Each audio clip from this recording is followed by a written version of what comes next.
with a fierce click. Then why don't you eat something? She asked. It's no use, said the tiger sadly. I've tried that, but I always get hungry again. Why, it is the same with me, said Dorothy, yet I keep on eating. But you eat harmless things, so it doesn't matter, replied the tiger. For my part, I'm a savage beast and have an appetite for all sorts of poor little living creatures, from a chickmunk to fat babies. How dreadful, said Dorothy. Isn't it, though? Returned the hungry tiger, licking his lips with his long red tongue. Fat babies, don't they sound delicious? But I've never eaten any because my conscience tells me it's wrong. If I had no conscience, I would probably eat the babies and then get hungry again, which would mean that I had sacrificed the poor babies for nothing. No, hungry I was born, and hungry I shall die. But I'll not have any cruel deeds on my conscience to be sorry for. I think you're a very good tiger, said Dorothy, patting the huge head of the beast.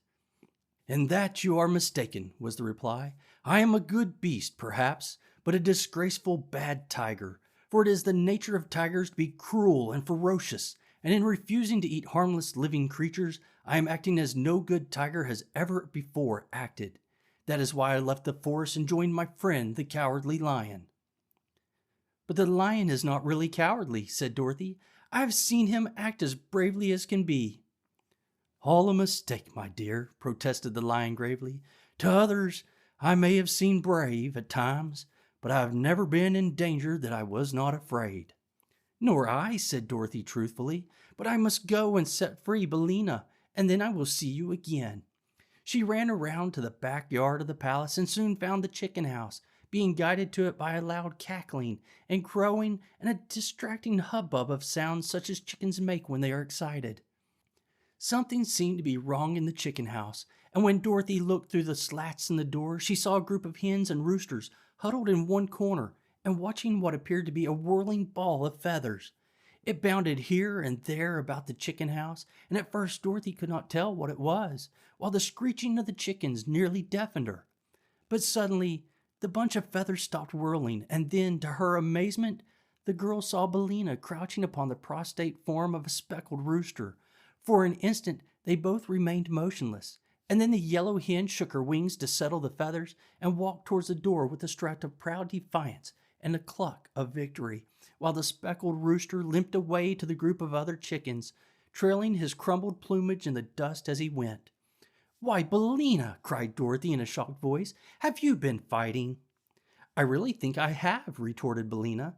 Do you think I'd let that speckled villain of a rooster lord it over me and claim to run this chicken house as long as I'm able to peck and scratch?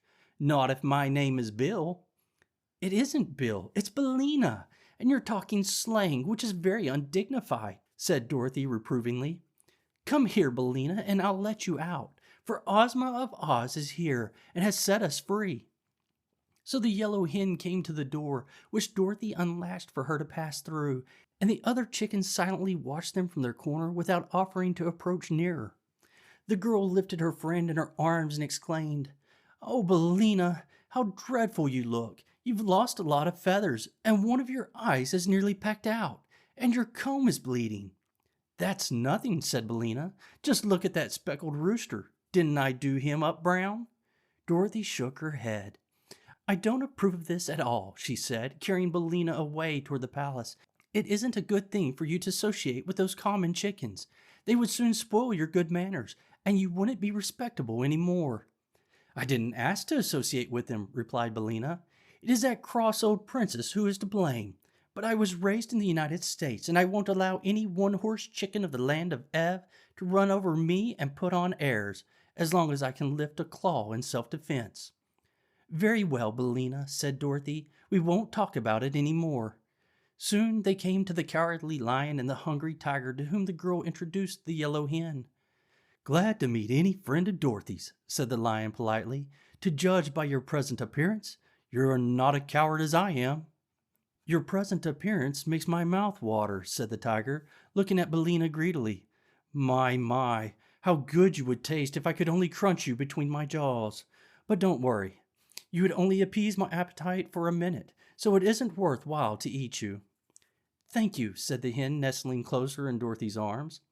Besides, it wouldn't be right, continued the tiger, looking steadily at Billina and clicking his jaws together. Of course not, cried Dorothy hastily. Billina is my friend, and you mustn't ever eat her under any circumstances. I'll try to remember that, said the tiger, but I'm a little absent-minded at times. Then Dorothy carried her pet into the drawing room of the palace, where Tik-Tok, being invited to do so by Ozma, had seated himself between the Scarecrow and the Tin Woodman. Opposite to them sat Ozma herself and the Princess Langwidder, and beside them there was a vacant chair for Dorothy.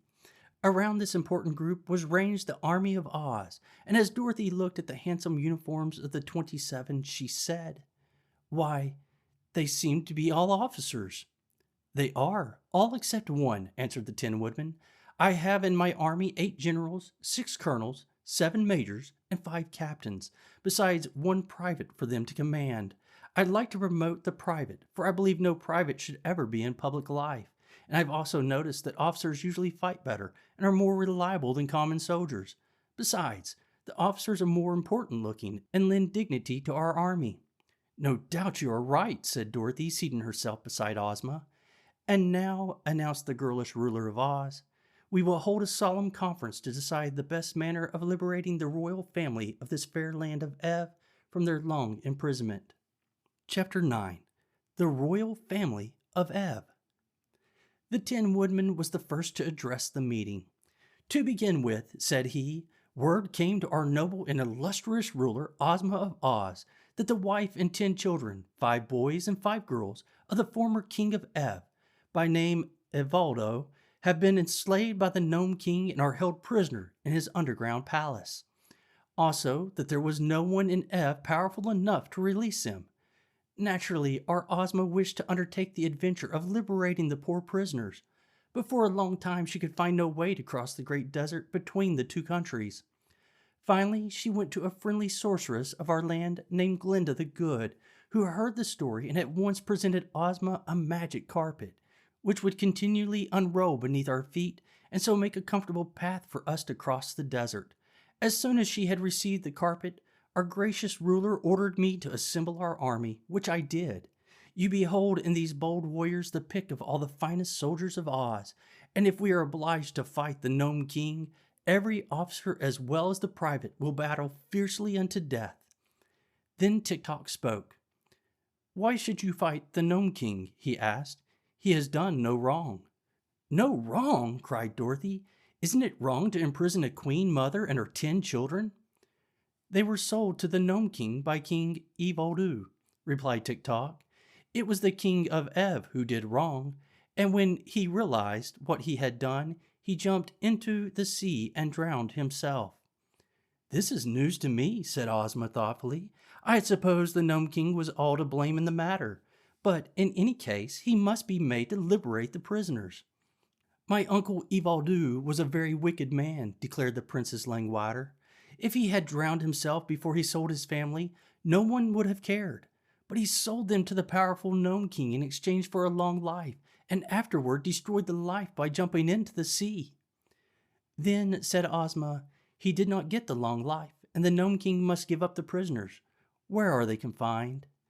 "No one knows exactly," replied the princess, "for the king, whose name is Rocotte of the Rocks, owns a splendid palace underneath the great mountain which is at the north end of this kingdom, and he has transformed the queen and her children into ornaments and bric-a-brac with which to decorate his rooms."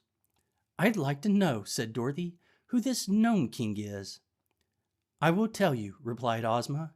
"He is said to be the ruler of the underground world, and commands the rocks and all that the rocks contain.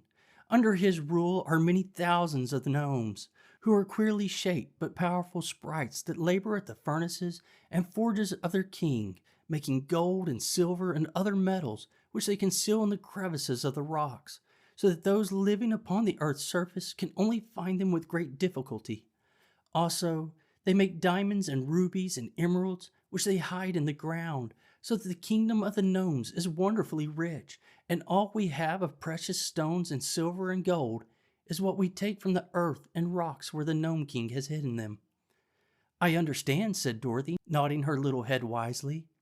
For the reason that we often steal his treasure, continued Ozma, the ruler of the underground world is not fond of those who live upon the earth's surface, and never appears among us. If we wish to see King Roquat of the Rocks, we must visit his own country, where he is all-powerful, and therefore it will be a dangerous undertaking. But for the sake of the poor prisoners, said Dorothy, we ought to do it.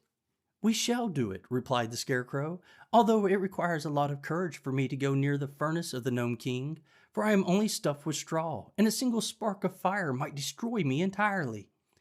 The furnaces may also melt my tin, said the Tin Woodman, but I am going.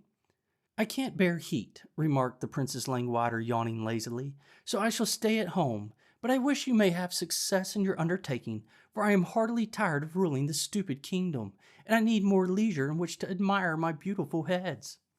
We do not need you, said Ozma, for if with the aid of my brave followers I cannot accomplish my purpose, then it would be useless for you to undertake the journey. Quite true, sighed the princess, so if you'll excuse me, I will now retire to my cabinet.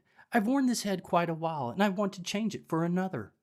When she had left them, and you may be sure no one was sorry to see her go, Ozma said to Tik-Tok, will you join our party? I am the slave of the girl Dorothy, who rescued me from prisons, replied the machine. Where she goes, I will go. Oh, I'm going with my friends, of course, said Dorothy quickly. I wouldn't miss the fun for anything. Will you go too, Billina? To be sure, said Billina in a careless tone. She was smoothing down the feathers of her back and not paying much attention. Heat is just in her line, remarked the Scarecrow. If she is nicely roasted, she will be better than ever. Then, said Ozma, we will arrange to start for the kingdom of the gnomes at daybreak tomorrow, and in the meantime we will rest and prepare ourselves for the journey. Although Princess Langwater did not again appear to her guests, the palace servants waited upon the strangers from Oz and did everything in their power to make the party comfortable. There were many vacant rooms at their disposal, and the brave army of 27 was easily provided for and liberally feasted. The Cowardly Lion and the Hungry Tiger were unharnessed from the chariot and allowed to roam at will throughout the palace, where they nearly frightened the servants into fits, although they did not harm at all.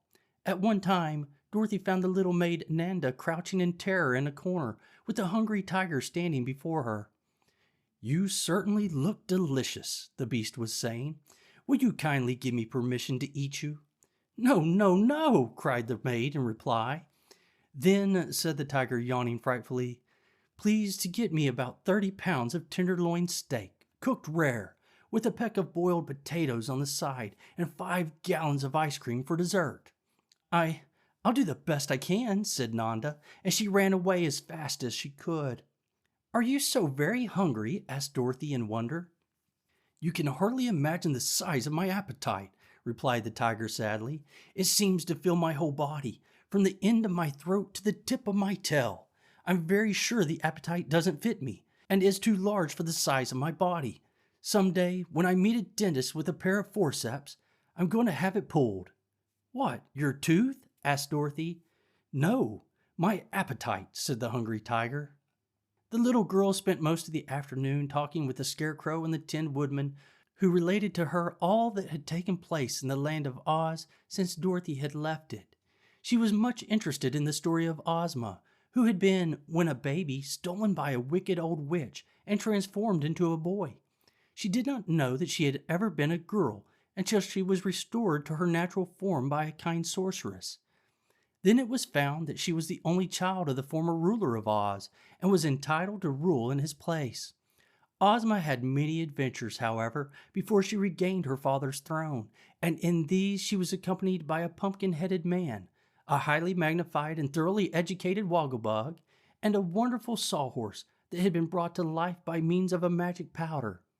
The Scarecrow and the Tin Woodman also assisted her, but the Cowardly Lion, who ruled the great forest as the king of the beasts, knew nothing of Ozma until after she became the reigning princess of Oz. Then he journeyed to the Emerald City to see her, and on hearing she was about to visit the land of Ev to set free the royal family of that country, the Cowardly Lion begged to go with her and brought along his friend, the Hungry Tiger, as well. Having heard this story, Dorothy related to them her own adventures and then went out with her friends to find the sawhorse, which Ozma had caused to be shod with plates of gold so that its legs would not wear out.